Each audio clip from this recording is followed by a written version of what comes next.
Welcome to The Explainer. So today we're diving into one of the absolute most visually striking spiritual traditions out there, Thailand's secret skin art. We're talking about tattoos that aren't just decorative ink, but are actually believed to be living, breathing magic etched right into your skin. It's this incredibly ancient practice that just totally captures the imagination, blending intense religious devotion with some really stunning geometric beauty. Okay, let's dive into this.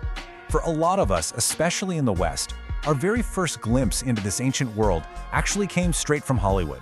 Back in 2003, Angelina Jolie went to Thailand and got this very distinctive 5-line tattoo down her left shoulder blade. And man, it instantly bridged pop culture and ancient spirituality, sparking this massive global fascination. But beyond just looking incredibly cool, what do those famous 5 lines actually mean? What's the profound cultural weight behind them? Well, here's our roadmap for the explainer. We're going to cover 1. The famous 5-line tattoo, 2. Decoding the Hah Taew, 3. Monks, Ajarns, and artists, 4. The 5 sacred precepts, and finally, 5. Recharging the magic. To really get what those 5 lines are all about, we first have to understand the medium itself. So, kicking things off with Section 1, the famous 5-line tattoo, beyond the Hollywood aesthetic.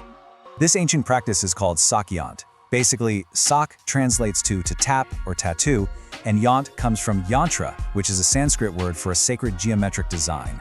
Now, a sak yant is definitely not just decorative. It is a deeply spiritual, blessed ritual that's completely steeped in Theravada Buddhism, Animism, and Hindu-Brahman influences. Traditionally, the master hand pokes it into the skin using a sharpened bamboo stick or a long metal spike.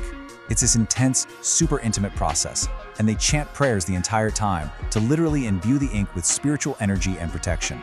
And out of the hundreds of Sak Yant designs out there, the one that completely took the world by storm is the Hah Taew. In Thai, Hah Taew quite literally just translates to 5 lines or 5 rows. But, that super simple name really downplays the incredibly complex spiritual architecture going on here. Let's break down exactly what makes these 5 lines so powerful. And that brings us right to Section 2, Decoding the Hah Taew, the anatomy of a blessing. Now, what's really interesting about this next part is the spiritual significance packed into every single detail. The design itself is actually not written in modern Thai at all. It's written in ancient Khom script, which is this alpha syllabic writing system from the ancient Khmer Empire. These aren't just standard sentences, they're spiritual codes, mantras, and specific prayers created by the tattoo master. And if you notice the top and bottom of each line, there are these beautiful zigzagging spiral shapes. Those are called unalomes. They act like a map of the winding, sometimes totally chaotic path of life that eventually straightens out to reach spiritual enlightenment. Oh, and the circles beneath them, they actually symbolize the physical form of the Buddha.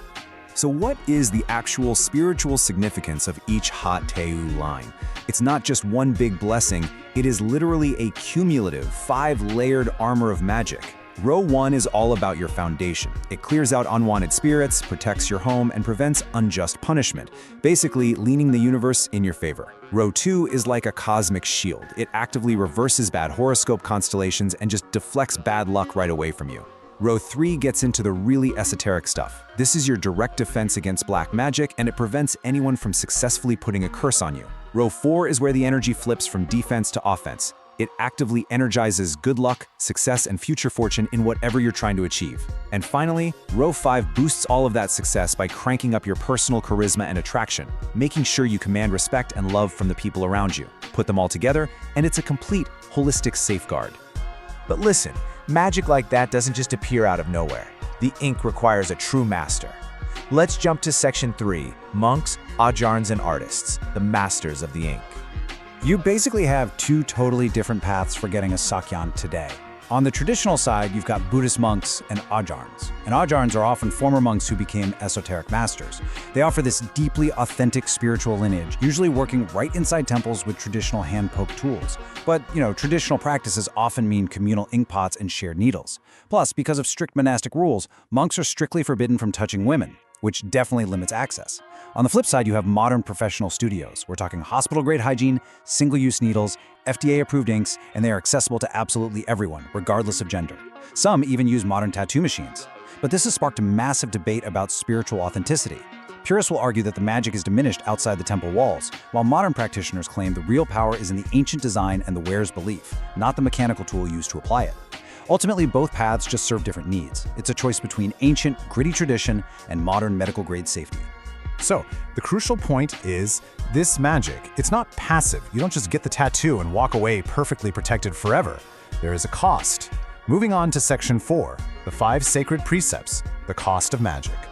The Sak Yant is actually fueled by your behavior. It acts as a literal spiritual battery, and that battery is charged by you following the 5 sacred precepts of Buddhism. If you wear this ink, you are committing to a strict moral compass. You must not kill, and yes, the masters will absolutely remind you that includes insects. You must not steal, and you must not lie. You're expected to avoid sexual misconduct and be faithful. And finally, you cannot intoxicate yourself to the point of losing your mindfulness and control. The belief here is completely literal. Good deeds and moral living charge the tattoo's magic, while bad deeds and broken rules drain it dead. And then there are these wild, highly specific, folklore-based taboos that masters assign to preserve the ink's purity. For example, you might be strictly told not to spit in toilets because folklore views toilets as sources of black magic. You shouldn't duck under clotheslines to protect the sanctity of your head, which is the most sacred part of the body in Thai culture. And my absolute favorite, avoiding starfruit, which sounds crazy, right? But historically, the acidic sap from a starfruit could severely irritate and infect a fresh, hand-poked wound. Today, it remains as a spiritual taboo, which is just a fascinating echo of ancient hygiene. But hey, human beings are flawed, rules get broken, and the spiritual battery drains. So what happens then? That brings us to our final section, recharging the magic, the chaos of the Wai Kru festival. Every year, usually around March, devotees actually seek out a way to renew the power of their faded ink. At Wat Bang Phra, which is a temple just outside of Bangkok, over 15,000 people gather together under the scorching Thai sun for the Wai Kru festival. It's this massive gathering to express gratitude to the masters and collectively recharge their spiritual armor. And honestly, it results in one of the most intense, chaotic scenes on the planet.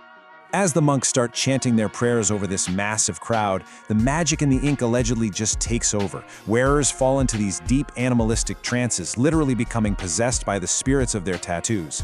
Travel writer Ian Ord witnessed this firsthand, and he noted, "I saw many feet flying around as the possessed body hurtled at near light speed velocity, sometimes uncontrollably toward the front stage." You'll see people embodying the Hindu monkey god Hanuman, or snapping crocodiles or roaring tigers, just rising up and sprinting full force through the packed crowd toward the monks, having to be physically tackled and calmed down by security lines. It is a visceral, adrenaline-fueled display of faith that completely blurs the line between the physical world and the spiritual one. Which brings us to our final thought. We've decoded the ancient script, we've broken down the deep spiritual significance of the Hah Taew lines, and we've seen the absolute wild lengths people will go to in order to recharge their faith. But wearing a Sak Yant is a heavy, heavy personal responsibility. It's an invitation to a deeply demanding way of life. So, knowing the incredible blessings it offers, could you follow the strict moral rules, day in and day out, to keep that magic alive?